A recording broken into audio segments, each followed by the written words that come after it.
The 12-month calendar we use today seems like a natural way to organize time, but it has a long and fascinating history.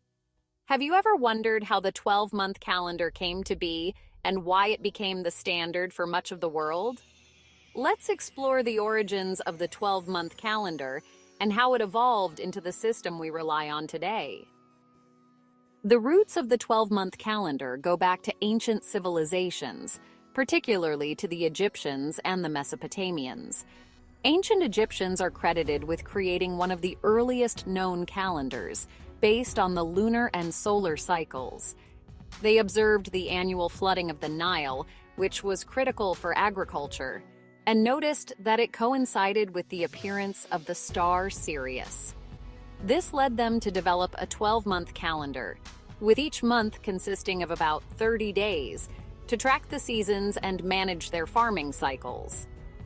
This early version of the 12-month calendar had 360 days, with the addition of 5 extra festival days at the end of the year. Around the same time, the Babylonians were also developing their calendar. They based theirs on the lunar cycle, where each month followed the phases of the moon. The Babylonians divided the year into 12 months, with each month lasting about 29 to 30 days, to reflect the 12 full lunar cycles that occurred in a year. Their system laid the groundwork for the 12-month structure we still use today, though they occasionally added an extra month to keep the lunar and solar cycles in sync. The most significant step toward the modern 12-month calendar came from the Romans. In the early Roman calendar, there were only 10 months, with the year starting in March and ending in December. January and February didn't exist in the original Roman calendar, which is why the names of some months, like September, October, November, and December, mean 7, 8, 9, and 10, even though they're now the 9th through 12th months.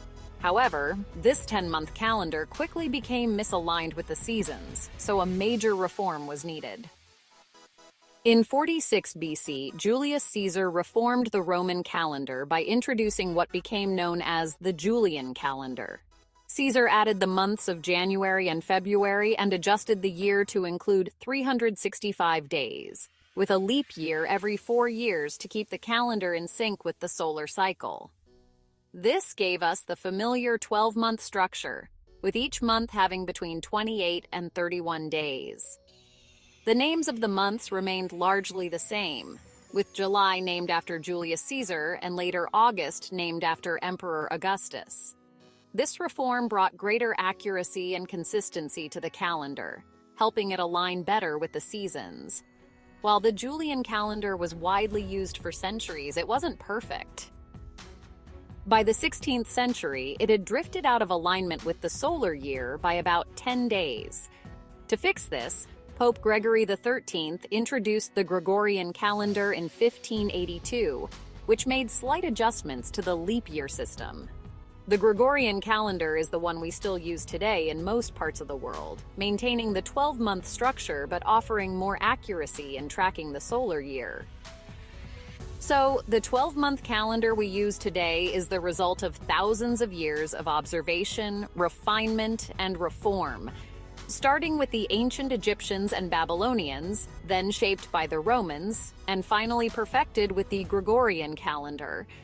And that's the origin of the 12-month calendar, a system that has evolved over millennia to become the familiar structure we rely on to track time, seasons, and the rhythm of life.